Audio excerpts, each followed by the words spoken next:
When I was 16, my family moved into a rental house on the outskirts of town. It was old, a little run down, but the rent was cheap, and we needed a fresh start. My dad was recovering from a layoff, my mom worked nights, and I was used to fending for myself most evenings. The house had a long, narrow hallway that led to the bedrooms. At the end of it was a small door in the floor. My dad said it led to a crawl space. He pried it open once to check for leaks and came back dusty, shrugging. "Just dirt and pipes," he said. I never thought much about it until the noises started. They were faint at first, scraping sounds beneath the floor, like something dragging across the wood. Then, late at night, I began to hear knocking. Slow, rhythmic knocks. Always from under the floorboards. Always under my room. I told my parents. They said it was the house settling. One night I stayed up late scrolling on my phone. Around 2 a.m., the knocking started again. I froze, holding my breath. It stopped. Then came the whisper.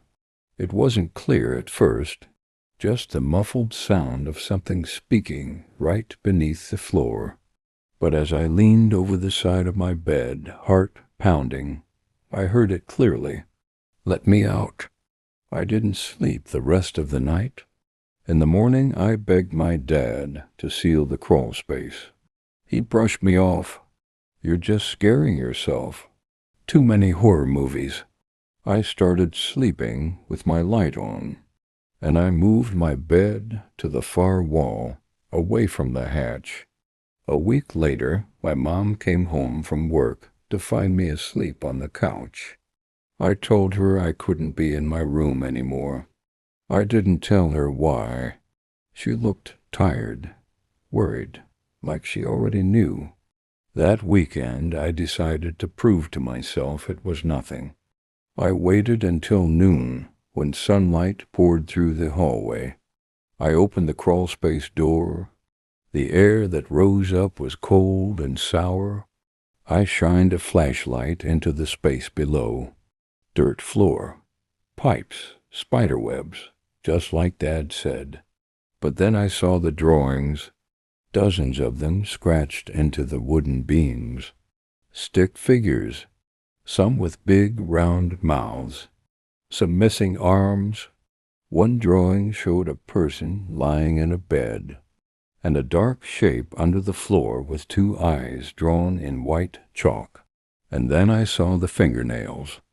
They were lined up neatly near the corner, brittle and yellowed.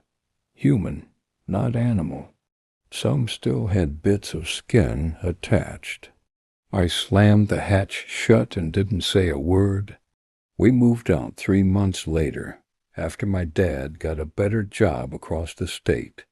I didn't go back into that hallway. I didn't go back into my room. Years later, out of curiosity, I searched for the address online. There weren't many results, but I found a small local article from 1998. Teen girl escapes captivity from hidden crawlspace.